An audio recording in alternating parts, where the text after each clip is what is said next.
Heads up, friends. The unofficial Shopify podcast is made by indie entrepreneurs for indie entrepreneurs and may contain material not suitable for all audiences, like swearing or economics. Listener discretion is advised. In the world of e-commerce, it is high time we shift focus. It's not just about chasing revenue anymore. In the face of escalating ad costs and slim margins, your real profit is the game changer. That's the name of the game for 2024, profit. That's where Store Hero shines. By seamlessly integrating your sales, marketing, and cost data, Store Hero unveils the true picture of profitability, even down to a single order's contribution margin. Scaling your ad spend will become a confident, data-driven decision propelled by clear, actionable insights from a platform that values profit over revenue. Ready to redefine e-commerce success? Visit storehero.ai and explore a platform tailored for the profit-centric brand. And here's a sweet deal. Schedule a demo and mention the unofficial Shopify podcast for an exclusive offer, a free profitability audit for 2024. That's storehero.ai.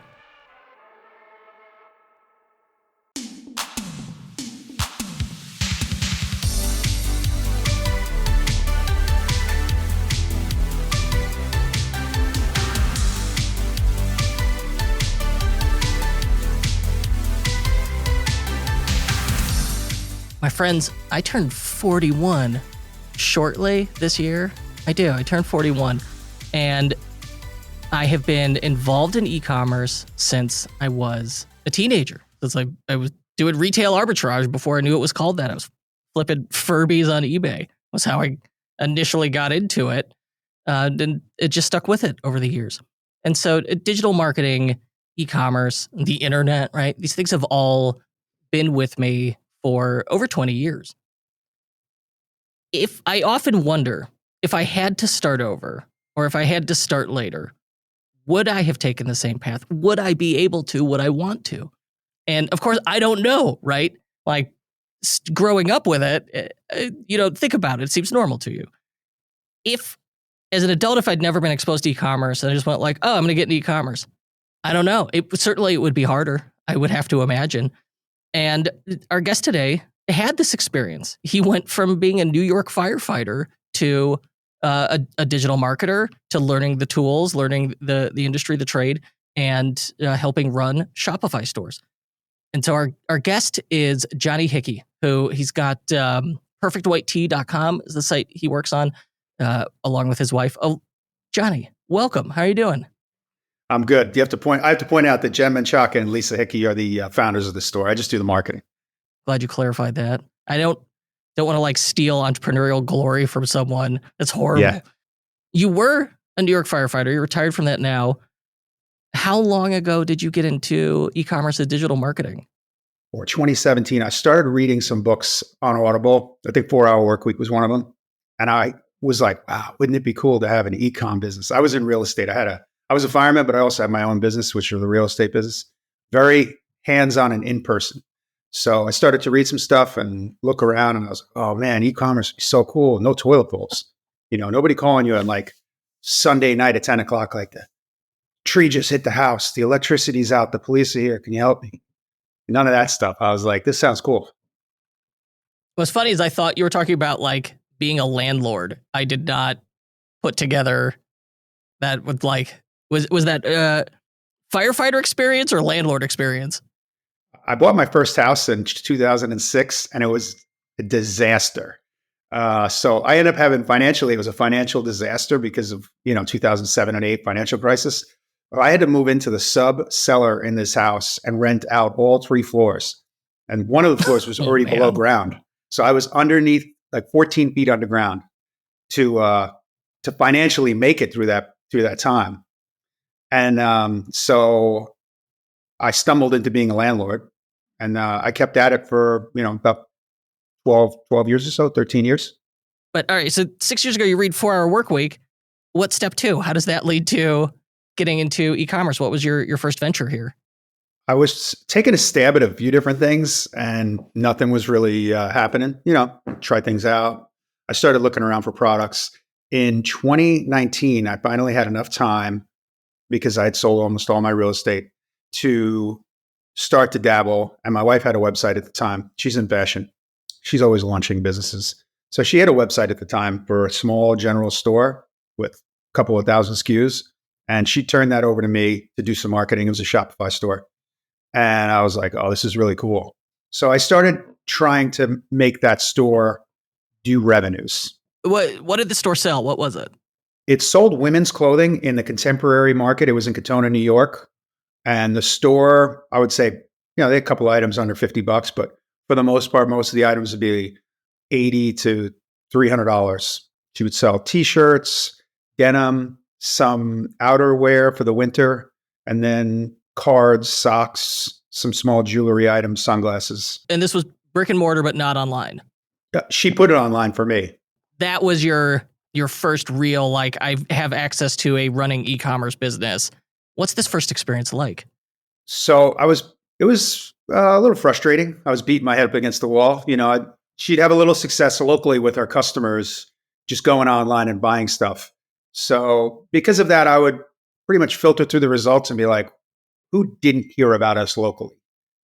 And it was very few people. It was really, really few people. So the first thing I attempted, because I was watching Mr. Sam Baldwin YouTube videos about Google Merchant Center and Google Ads, was I attempted to upload the whole stock up to Google so that I could compete with thousands of other stores in shopping ads. And I probably spent about 4 or 5 months doing that. I think the most business I did from Google Ads at that point was about 10 grand over the span of 4 or 5 months. Did you see that as, hey, I'm starting to see traction and this is exciting, or were you frustrated with lack of results? Because it could go either way. I was frustrated with the platform sometimes because there's a lot of policies, changes, and there's, a lot of things that you might not know. It's not very intuitive. Google Merchant Center and as well Google Ads, I would say to a lesser degree, can be somewhat tough. Google Analytics. I was excited by it. Every time I had like a small win, like a couple of sales in the beginning, I'd hear that ding. I would rush to the phone and it'd be like local customer or repeat customer. And I'd be like, no, I want new business. So eventually though, stuff started to fill in. And then when that happened, I started to double down. The biggest challenge I had was that buying wise, she didn't want to get stuck with any merchandise. So she would buy like things in 3 sizes or 4 sizes, 2 to 3 items each size. She knew her customers, so she'd do something like 3-2-2 or 1-2-2-1 for sizing. She'd order 1 small, 1 medium, 1 large, 1 extra large, sometimes 1-2-2-2-1.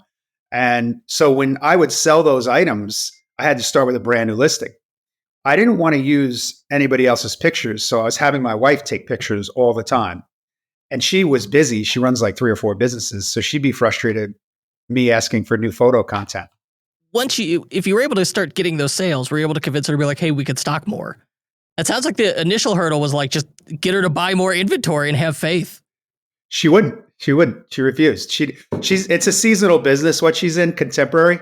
You said you're like, this business is going to be a flop. You didn't believe in it. It's come back around on you. Yeah, of course. Well, at this point, like, what year is this? That's around 2019. Uh-oh. Because we know what comes next. The fall of 2019, the spring. I mean, I support my wife in everything she does, but she had opened up 3 or 4 businesses in a year or two. And I was just like, oh man, like, let me do my own thing over here.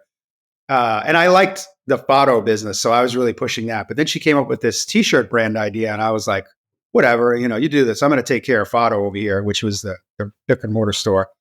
And whenever she needed help with anything, I would help. But for the most part, her and Jen Menchaca were the ones doing that.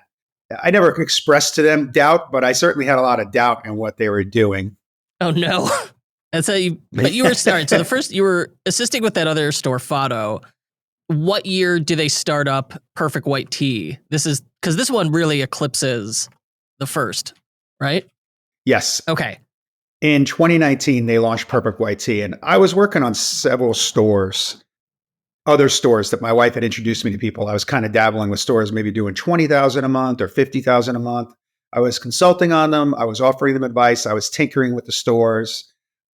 I wasn't really making any money at it. I was working full-time in the fire department. And then in 2020, I had decided to launch my own little business at one point.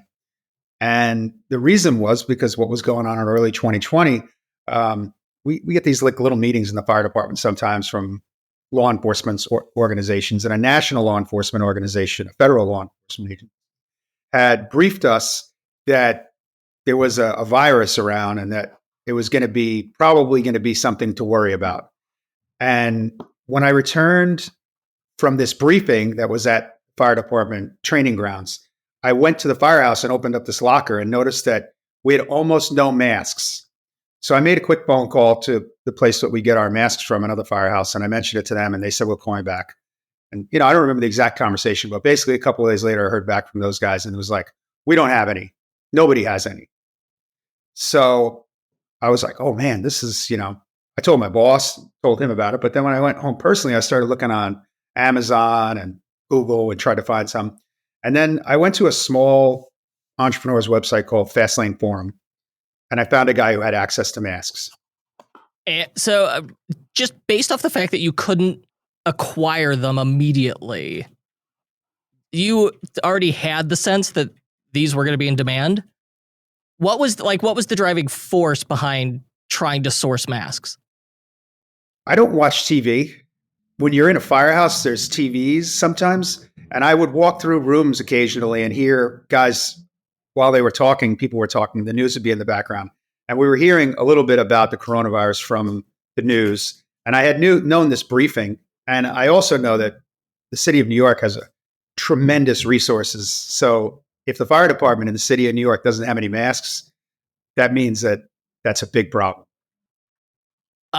Okay. And so based on that, you knew, just experience, you were like, this is suspicious. And you knew, the news is talking about it. You're getting briefed on it. So I think your spidey sense is going off. And now you're like, all right, we got to source these things. Yeah, that's correct. All right. And so you source them. You're able to find someone who could source them. Now what? It went over a couple of weeks. The guy on the Fastlane Forum was looking into China, and he was trying to find out how to get them. Communication was a little difficult. Transportation was difficult. But eventually he was like, hey, dude, I got this stuff. And I went to talk to my wife, and I was like, I sold my real estate business really very recently, and I had some cash laying around. So I just said to my wife, hey, babe, I'm going to take 10 grand out of the bank. I'm going to bring it to New Jersey. I'm going to buy some masks. This is like late February, early March. And my wife goes, we're shutting down our little t-shirt business for a little while. She goes, we were talking about making masks ourselves. Are you going to compete with me? So I said, no, obviously I'm not going to compete with you. You need help? And she said, yeah. So I called my friend and explained the situation to him. And he was like, I could care less, dude. He's like, honestly, I'll get rid of these on my own. It's not a problem. I was only going to give them to you just because I had been talking to you. I didn't want to cut you out. So that was pretty cool. And so my wife, shortly thereafter, launched this little company called the American Mask Project. I love that. It's such a good name. They're so good at that stuff, her and her partner. It was Jen and Lisa who launched it. I would imagine somewhat reluctantly because they were very focused on the t-shirt business, but I was doing Google ads and I was doing Facebook ads. This is in late March, early April of 2020. My Facebook ads budget was $50 a day the first few days.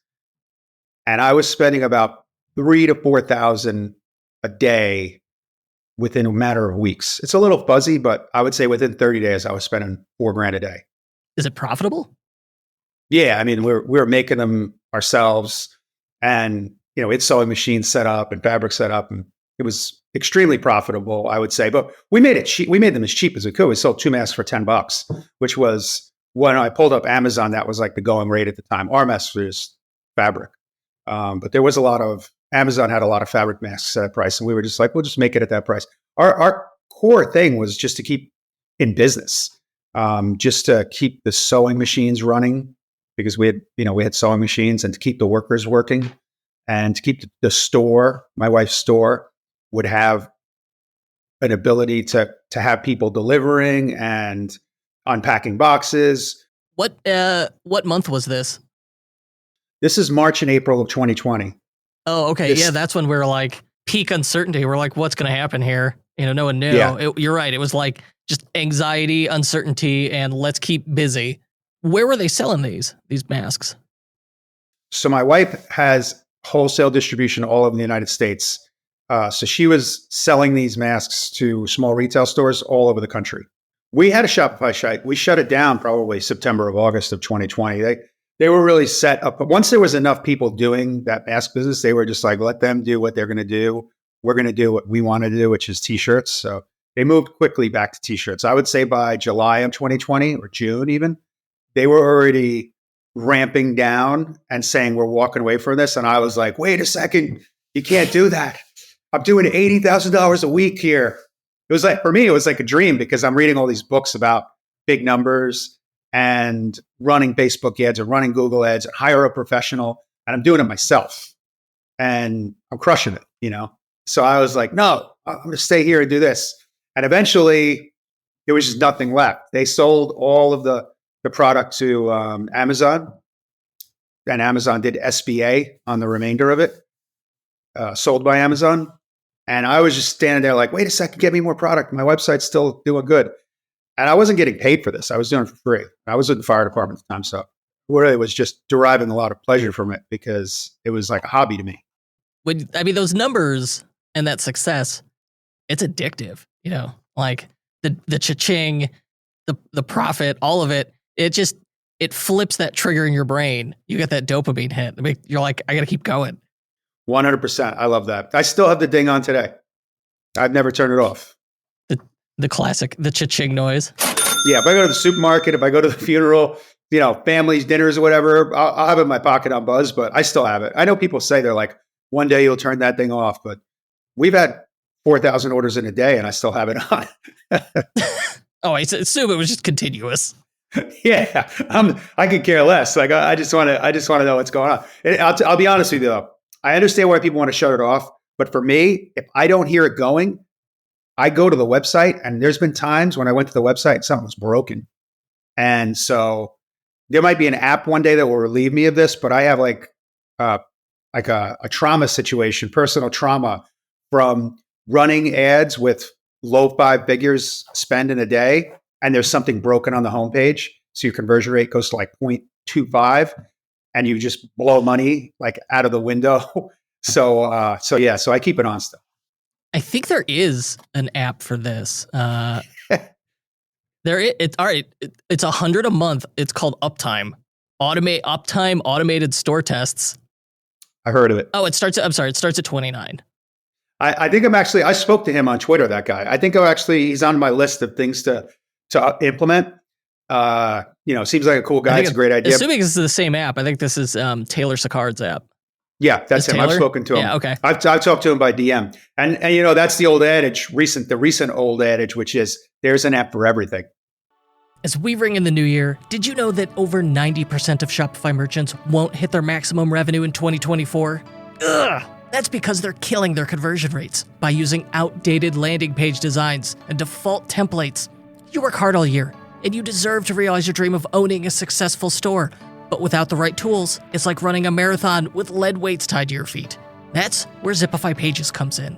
Zipify Pages is the game-changing landing page builder created by the founder of a $180 million Shopify store. It has everything you need to transform your store into a high-converting, sales-generating machine. Zipify Pages' intuitive builder, mobile-optimized templates, and AI-powered features are helping thousands of Shopify stores boost their conversion rates and run more profitable marketing campaigns. Zipify Pages improves every page on your Shopify store. Just select a template from their template library and then quickly customize it to match your brand. You can easily create better product pages, landing pages, category pages, even home pages. And because every Zipify template is tested on their $180 million Shopify store, you know they actually work. So don't let 2024 drift by with unmet revenue goals. Upgrade your store today with Zipify Pages and make this your best new year yet. Go to zipify.com/Kurt to start a free 14-day trial. That's zipify.com/KURT to try Zipify Pages for free. So, all right, it's summer 2020. The rug's been pulled out from under you on the American Mask Project. I assume you turn your attention back to Perfect White Tea. This might be because I'm 50, or could just be because maybe I fell down too many times. But this time period is very fuzzy for me. There were months where It I was a did. weird time. Yeah. Well, the fire department was very weird at that time. There was some months in that time period of 2020 where I did 300 hours of overtime in a single month. So it was a real blur. My kids are very young at the time. I wasn't doing a lot on the website in the very beginning, but they did use me for certain things. So I was doing engagement on Instagram for a little while. So what I would do is follow accounts and that were picked. They were given to me like, hey, follow this account. And then I would engage with those accounts to garner some traffic, which is from Russell Brunson's book, Traffic Secrets. You download 100 or you list 100 influencers, and then you interact with those 100 influences in social media that might influence your perfect avatar customer. I would highly suggest to anybody who's looking for cheap traffic or to build traffic to read his books. I've Traffic Secrets. There's some good stuff in there. What's the other one? There's 3 of them. That's the only one I can remember the name of, but Traffic Secrets. There's one .com Secrets. That's it. It was like how to start a cult. I don't know, maybe it's expert. Yeah, it's Traffic Secrets, Expert Secrets, and .com Secrets. I know the intro is like, all right, I've studied cults, and here's what you need to know. And then he makes a reasonable case for it. It's kind of fun. He's good. He's really good. Yeah. Oh yeah. He's been around a while. So Perfect White Tea. You can apply his book across any business. I feel like even B2B, B2C, it doesn't matter what you're selling. If you're selling something that requires people to go to a website or even just requires to go to a business, his book will apply. And they're quick reads. I'll throw it in the show notes. Back to Perfect White Tea. You turn your attention back to Perfect White Tea. You're doing Instagram engagement. Walk me through some of the other strategies we're trying that worked. I like the Instagram engagement one is a classic and probably overlooked just because it seems too easy. But you put in the time and you get the attention. It works. So I would say in the very beginning, and this is Lisa's story, but I can tell it because I know it pretty well. I've worked in her wholesale business for a long time. They got the product into 700 stores in the United States. Nikki Joy, who works with Lisa, and she runs Sherman Delfino, my wife's wholesale company. They're like experts at the trade shows, road shows. They'll do. They actually started up their own trade show in 2020 called Local Fair. And what they did was they called around to all of the brands in the contemporary market and said, hey, we can't do any shows right now, but what we were thinking about doing is maybe bringing some rolling racks and putting them in the parking lot of stores so that all the local stores could just show up to that one store's parking lot. And it's outdoors in the summer, and they could kind of do their buying things so their customers could have product, because contemporary works off of seasons. So if you're not seeing a season, it's really hard to buy it. This business usually works off of in-person sales. And the trade shows would happen at the Javits or, the piers in New York City, LA markets, Atlanta market. So they launched this basically trade show with 50 or 60 brands in 2020. And that had a huge, huge part to play in Perfect White Tea's success, because there's companies all over the United States that are not going to trade shows. And Perfect White Tea had its own trade show. Starting your own trade show is clever, especially at this time, because people are looking for ways to get out of the house. And so just setting it up outdoors was the solution. And you're bringing the audience to you. That's very clever. This is one of the businesses that I thought would be a great business that my wife launched. I'm always wrong, because this one's kind of low end now as far as revenues go. They still do it, but when it first started, they had brands begging to get into the show, and they were just turning them down left and right. Brands doing 20, 30, 50 million a year.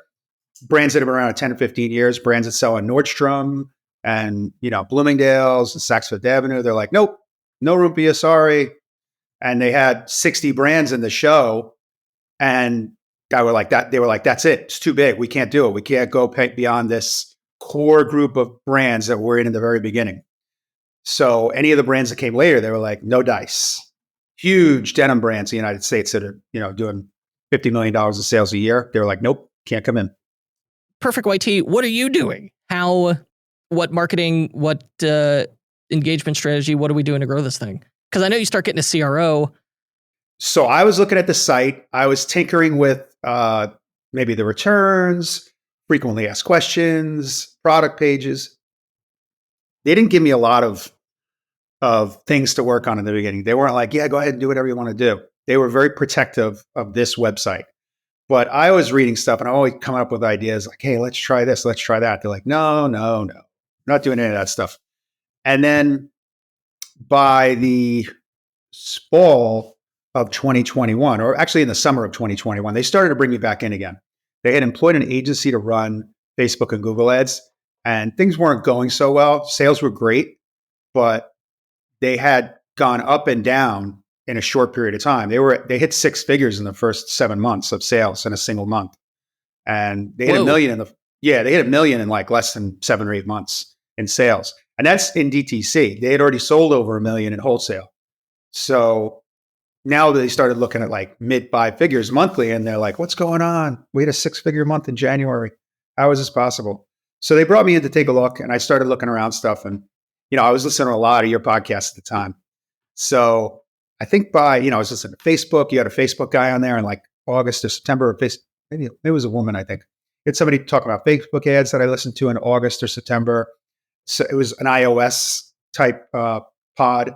So I was like all over the Facebook guys, like, hey, I need to talk to you guys. What are we doing about iOS 14? And they're like, nothing. Everything's cool. It's fine. And I'm like, what's your plan? No plan.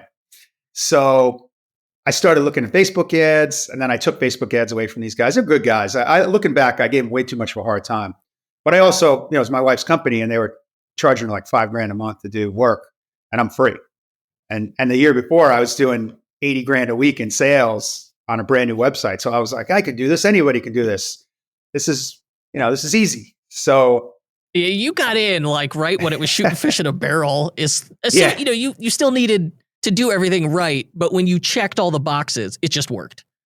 I can't tell you how many people I must have infuriated in 2020 when telling them how good I was at media buying as a brand new guy who was media buying with a product that many people would want, that's super cheap, made in the United States, readily available when nobody else has the product. And they were listening to me being like, I know what I'm doing.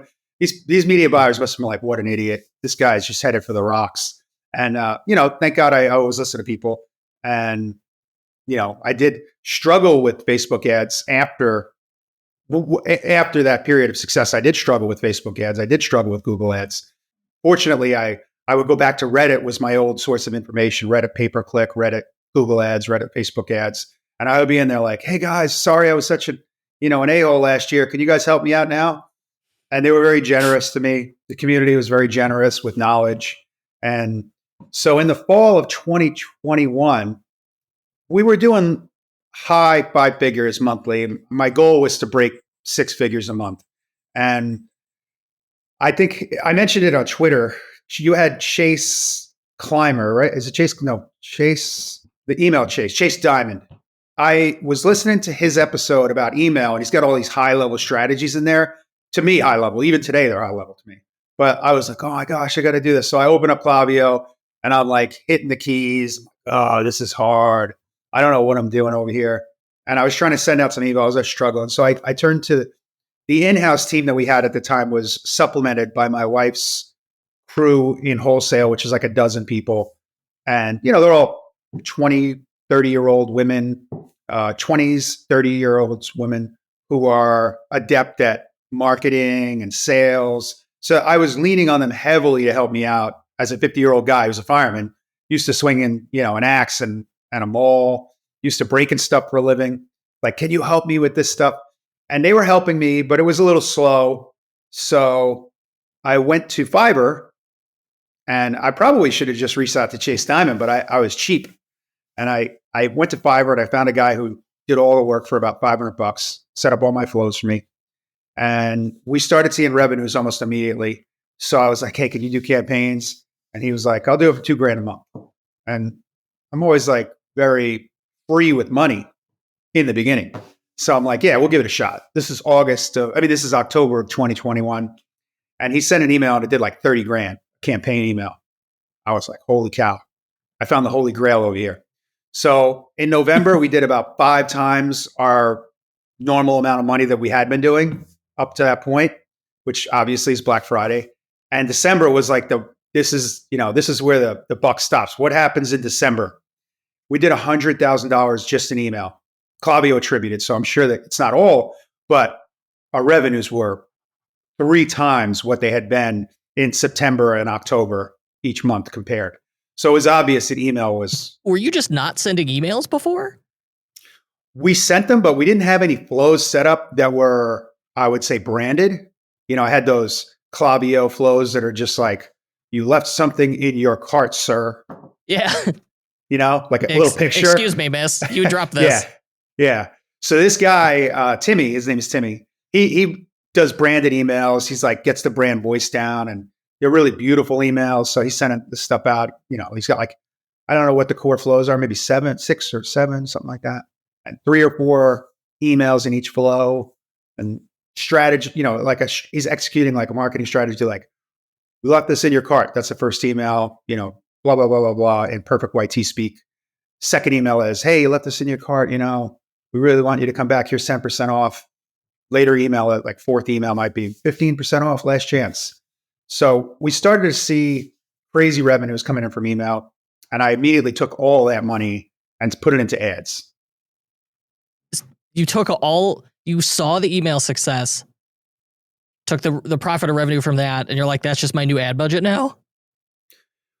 To a point. I mean, we have a number that we like to hit monthly in profit. So I auto apply that number in my sheets that says this money is not to be touched. And then whatever was left over that, we just spend it. All right. I like this approach. And when you phrase it that way, it sounds saner. Yeah. You hit the goal of like, this is what we need to bank. All right. Beyond that, we've got our short-term money. Now our long-term money, we're going to reinvest back in the business in the form of marketing and advertising spend. And that must really like crank up the marketing flywheel here. Like, we have email, we add email to a point where it's like really successful. Now we're able to start putting that back into ad spend. Does it scale? Does it work? I was having a tough time with Facebook ads at the time. I was running them myself. I wasn't really getting very far with Facebook ads. I just wasn't spending anything in the account. Like, I give a budget and it wouldn't spend. The creative was my creative. I was making it. Wasn't awesome. Google ads were crushing it. I was using UTMs at the time, so I could see that the shopping ads were doing well. The brand search obviously was really doing well. And Google ads were doing great. They were moving up, but I was having trouble just spending the budget in Facebook. And I think that was mostly creative and also technique. I was using some old techniques that I had used on previous ad accounts, like lookalike audiences, targeting. I was just using a lot of different old school techniques, and the Facebook was not doing well, but we were growing at a pretty good rate. Crowdfunding campaigns are great. You can add social proof and urgency to your product pre-orders while reducing risk of failure. But with traditional crowdfunding platforms, you're paying high fees and giving away control, all while your campaign is lost in a sea of similar offers. It can be frustrating. That's why we built Crowdfunder, the Shopify app that turns your Shopify product pages into your own independent crowdfunding campaigns. We originally created Crowdfunder for our private clients, and it was so successful, we turned it into an app that anyone can use. Today, merchants using Crowdfunder have raised millions collectively. With Crowdfunder, you'll enjoy real-time tracking, full campaign control, and direct customer engagement. And it's part of the Built for Shopify program, so you know it's easy to use. So say goodbye to high fees and hello to successful store-based crowdfunding. Start your free trial and transform your Shopify store into a pre-order powerhouse today. Search Crowdfunder in the Shopify App Store to get started. So how would you, given your experience, email, Facebook, Google, comparing them, what's your thoughts today? If someone's starting new, it's like, what do I start with? Where do I put my energy? Before I would do anything on a site, I would make sure that it looks optimized for sales. And then I would set up emails, the first thing I would do. And after setting up emails, I would focus on Facebook ads in the beginning, unless you think that people are Googling your brand. but I would say get a good 4 6 weeks, 2 months in Facebook ads before I would really focus on Google ads. If you're seeing revenues, if you're not seeing revenues, I would just keep doing Facebook ads. But me personally, I think email is the first thing to get right. Okay. I like this approach and I like your thinking here. My advice to people has been like, hey, get on-site right first within the best of your ability. And, as you gain experience and you get customer feedback, it will change over time. And so that's we want like user experience to be as good as we can reasonably do. And from there, set up email. Email keeps you top of mind. It's the gift that keeps on giving, right? You set it up, those flows, you set them up once, they're going to keep going. But as you learned, just having the default ones that's better than nothing, but having them like fully styled, branded use brand tone of voice, then they start to sing. If you don't have that brand awareness where people are going to be Googling the brand, don't bother with Google ads, which that has been opposite of my advice. I've been like, to try Google Shopping first because it is easier than you don't have to figure out creative with it in the same way that you do with Facebook. You're saying, hey, do Facebook ads until you get traction with that, and people are are aware of the brand and Googling it, then do Google ads. Yeah, and for us, that was not a problem because we're in 700 stores and there's just a ton of competition on Google Shopping for our brand name. For us, I was having a lot of success with Google ads, but this is just from working on other brands other than Perfect White Tea. Other brands I've noticed, if you're not getting Googled, it's tougher if your item is not something that's going to be a shopping item. We have like brand names, like for instance, I'm wearing this hooded sweatshirt. It's Perfect White Tea. It's called the Tommy. So if somebody's not looking for the Tommy in Google ads, it's not going to do really well. Right. I'm going to search for I'm going to search for hoodie. I'm not going to type in Tommy because I don't know to do that. Okay. Yeah. So sort of is like product title. Yes. And if somebody, I'm not positive of this today, but at some point in the past, I had hoodie as a negative keyword, like in some of my, like cheap hoodie, well-made hoodie. Like there was a bunch of negative keywords that I put together because I could see that I was not getting any return on ad spend with those words because, like, for instance, this hoodie costs $170. So most people who are looking for a hoodie when they go into Google Shopping are not looking for this one. They're looking for something totally different. So it's tough. Once you get established, people will look for your product more. And so, well, what's the biggest monthly ad budget you've managed? I would say, when you ask a question like that, I feel the need to look at the number because I never trust myself with stuff like this. We were to just estimate. So I know what it is now. It's $512,000. $512,000. From running ads at a volume like that, what do you think? What's the biggest lesson you've learned? Cody Flocker did an audit on my account last year, and he gave me some tips. And the thing I would say is get the account audited every 6 months by somebody that you think knows what they're doing in Facebook ads. Even if they have a different way of running ads, they might come up with a few tips that, you pay this guy $1,000 or $1,500, whatever maybe $2,000, whatever he asked for, who's running high level ads, you get his input and it's going to be worth money. It's the best money you're possibly going to spend to me. I love this advice. Like, cause you're running the ads yourself, but you're saying, hey, every 6 months, quarterly, twice a year, annually, get a fresh set of eyes on it from someone you respect and trust. Cause they're going to have a different perspective. And maybe that's going to get you unstuck, get you try something new, or get you see something that you had become blind to and didn't know. So I run the ad account, but I do have somebody who helps me a little bit. So I don't want to take 100% credit for the ad account. There is somebody who helps me in the background a little bit. But I control it myself, like day to day. Like yesterday, I raised the spend on everything. Right now, I'm spending about 110 or 120% of what I was doing in October. Hindsight being 2020, looking back on it, of the strategies that you've employed to grow Perfect White Tea, What do you think was most effective? A lot of the things I did on Fiverr in the very beginning, just like little things like setting up shopping, because I've learned, man, I'm the wrong person to set up a Google Merchant Center just because I'll make some stupid data entry mistake. It's rough. Yeah, so I farm out all that stuff. I did it myself in the beginning. I spent hundreds of hours in Google Shopping, in Google Merchant Center, in all of these different little areas like Google Console, and I would just spend hundreds of hours over a 4 to 6 month period and be like, account suspended. Like, oh my gosh, I'm going to kill myself.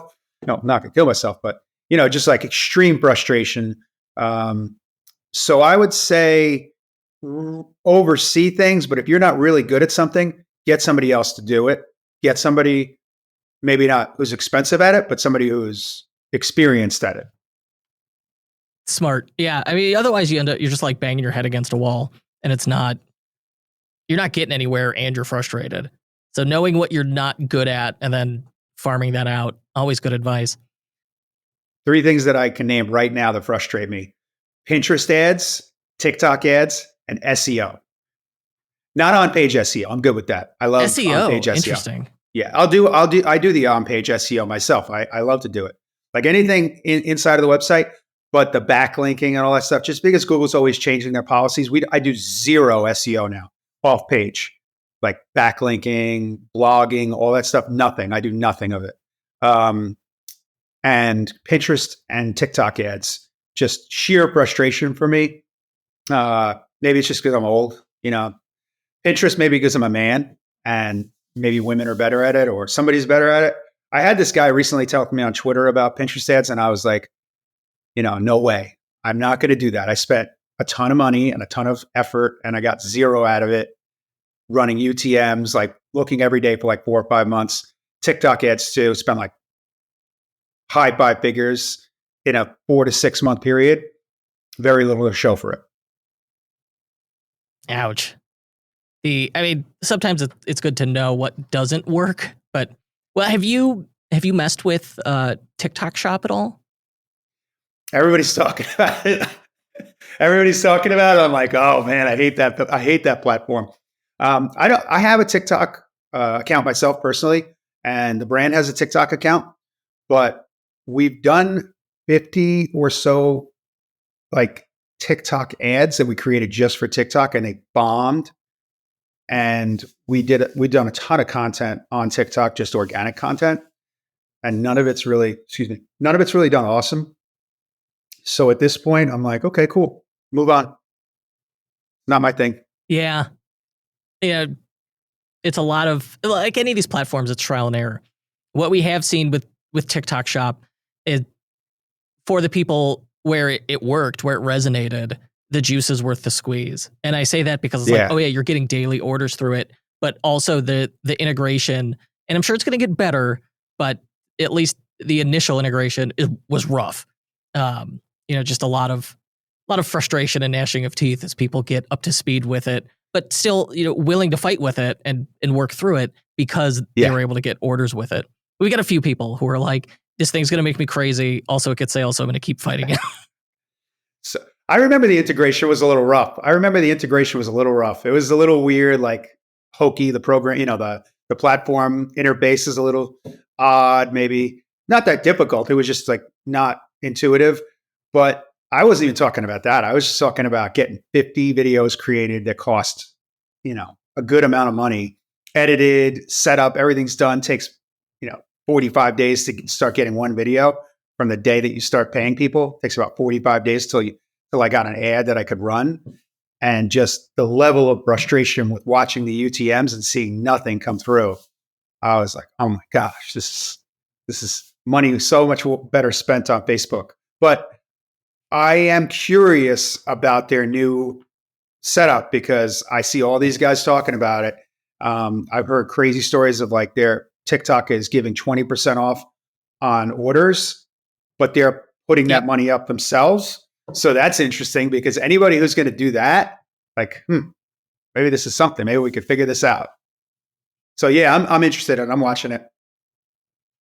Yeah, it's certainly something to keep an eye on. So what's next for you? Any exciting plans, projects on the horizon? No, I would say we're just going to keep doing what we're doing. I'm probably going to launch TV soon, and that's most of the reason I wouldn't be going towards TikTok shops right now. Is that I usually like to do one thing at a time and get it locked in. And I would say, we grew over 300% this year, like close to 350 or 360 by the time the year was over, which is much more than we grew last year. And we grew in the high twos last year. So I'm very happy with that. But my goal this year is to grow another 300%. And who knows, I might not make it.